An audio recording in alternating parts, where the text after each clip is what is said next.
धारा 144 लगा है ना। धारा 144 का मतलब है 5 जने एक साथ इकट्ठे, पर दंगे कौन करते? भीड़। एक आदमी दंगे करता नहीं। अभी कभी 5 आदमी इकट्ठे नहीं हो सकते तो भीड़ इकट्ठी नहीं हो सकती, भीड़ इकट्ठी नहीं होगी तो दंगे। तो जो एसडीएम साहब आप जैसे कोई आदेश अधिकारी लगे हुए थे और उन्होंने वहां पे क्या लगा दी? धारा 144। तो कोई नेताजी थे और नेताजी गए उनके पास, एसडीएम साहब के पास, और नेताजी ने कहा भाई एसडीएम साहब क्या कर रहे हो, शहर में दंगे हो रहे हैं, आपकी जिम्मेदारी नहीं बनती है क्या? ऑब्वियस सी बात है, नेता का काम है प्रशासन पे दबाव बनाना। तो ये क्या तरीका है, इस प्रकार से दंगे हो गए ना, आपने क्या किया? एसडीएम साहब समझदार आदमी थे। एसडीएम साहब ने कहा सर देखो भारत में दंगे किसी भी बात को लेके हो जाते हैं, बच्चे क्रिकेट में बॉल को लेके लड़े, बातें तो मुस्लिम टाइप की हो जाती है अपने यहाँ पे, है ना। मामला छोटा सा होता है, बिगड़ जाता है धीरे धीरे। तो इस प्रकार का कोई मामला बिगड़ गया, लेकिन हमने बहुत जल्दी इस पर क्या कर दिया? कंट्रोल। क्या किया आपने? बताओ मुझे अभी कभी। अरे सर हमने धारा 144 लगा दी। नेताजी ने कहा इतने बड़े दंगे और 144, 250, 300 तो लगो। भाई नेताजी को लगा हर छोटे मामले में 144 लगती है, दंगा बड़ा है तो 300 तो लगता है भाई, जब उनमें 150 लग रही है। अब ये अपने नेताजी का वक्तव्य है, तो आम आदमी तो एकदम भी नहीं जानता, है ना। मैं कहता हूं इसलिए अपने पुलिस से तो भयंकर डरते हैं कि कानून की भाषा आम लोगों की भाषा नहीं, कानून की भाषा अलग है, आम लोगों की भाषा।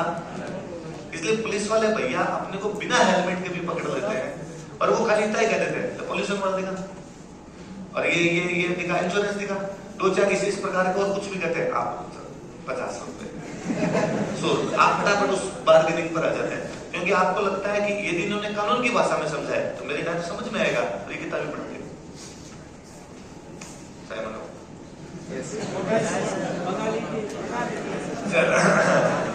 हाँ क्या चाहिए?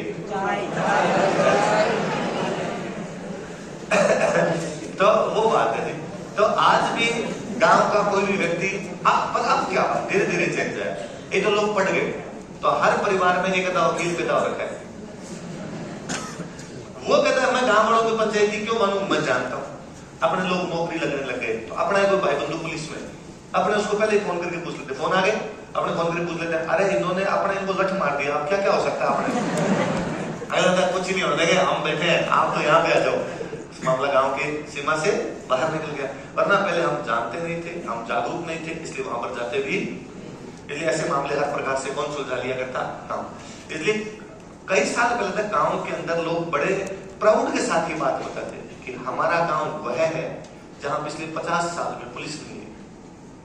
इसका मतलब ये नहीं उसको हम लड़ाई नहीं हुई, वो गांव सीधा गांव ना, उन्होंने पंचायती करके सुलझा लिया, है ना। वो सिंपल साइज का मैटर हुआ था। तो गांव का मामला तो ग्राम पंचायत देख ले, एक ही जाति का मामला तो कौन देख ले। अब ये जो भी डिसीजन लेते, ग्राम पंचायत, जातीय पंचायत, जागीर में सामंत, खालसा में हाकिम, राजा, जो भी डिसीजन लेगा उसका आधार क्या है? कि मैं कहूं आज आप कहते हो कि सर उस मामले में फैसला सुनाएगा तो किसके आधार पर? तो आप लोग सर आईपीसी, सीपीसी, सीआरपीसी किताबें, Indian penal code, criminal penal code, है ना, क्रिमिनल प्रोसीजर कोड, है ना, भारतीय दंड संहिता, इस प्रकार का अलग अलग बने हुए, सीपीसी, सिविल प्रोसीजर कोड, ये बने हुए, इसके आधार पर दंड हो जाता है आपका। तब कैसे होता? तो मैंने बताया था आपको धर्मशास्त्र कौन थे उस समय जो हमारी कानून की किताबें थी वो कौन सी थी? तो कोई पूछे न्याय कौन सी पुस्तकों का आधार पर किया जाता? तो फलानी किताब में ये बात लिखी हुई है कि चोरी के मामले में सजा 3 महीने की होनी चाहिए और यदि किसी के साथ मारपीट की गई तो वो सजा 7 महीने की होनी चाहिए। जो भी है उस प्रकार की किताबों में लिखी होती है, देख लो। धर्मशास्त्रों के आधार पर